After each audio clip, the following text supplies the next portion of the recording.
Aston Martin Vanquish spied again, details continue to emerge. Aston Martin's new front-engine flagship spotted winter testing reveals further details. Aston Martin is in the midst of one of its biggest model revamps in recent history, with the all-new DB11 and recently revealed Vantage both poised to form the center point of the brand's push into the next decade. But Aston Martin is not resting on its laurels, nor indeed just these two models, as it looks to diversify its model range from next year, starting with this, an all-new Vanquish.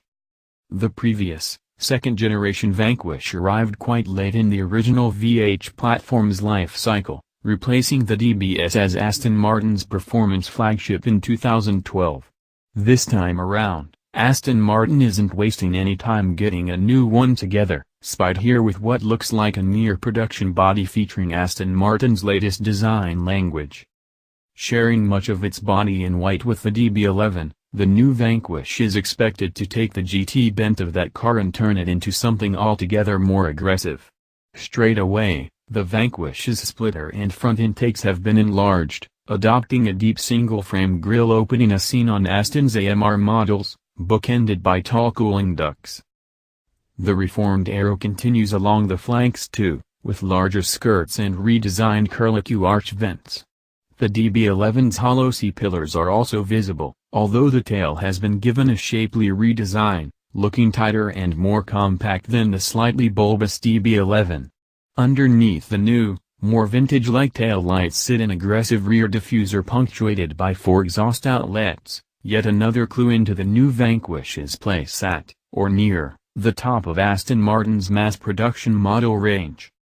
While the new GT isn't expected on sale until 2019, Aston Martin doing little to disguise the prototype other than applying a matte black paint finish.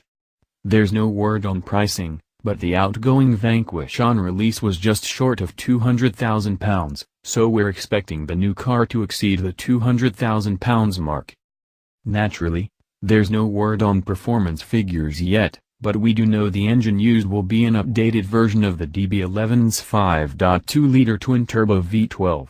The current Vanquish S produces 595 bhp from the old 5.9-liter naturally aspirated V12, 5 bhp down on the DB11, so the new Vanquish should be considerably more potent. Given the forthcoming Bentley Continental GT and Ferrari 812 Superfast develop 626 bhp and 789 bhp respectively, the Vanquish will surely offer performance somewhere between the two. Dynamically, expect the new Vanquish to be a more focused drive than the DB11. With the forthcoming Vantage replacement being the first Aston to benefit from the full attention of chassis guru Matt Becker, by the time the Vanquish arrives we should have a better idea what a Becker-era Aston drives like.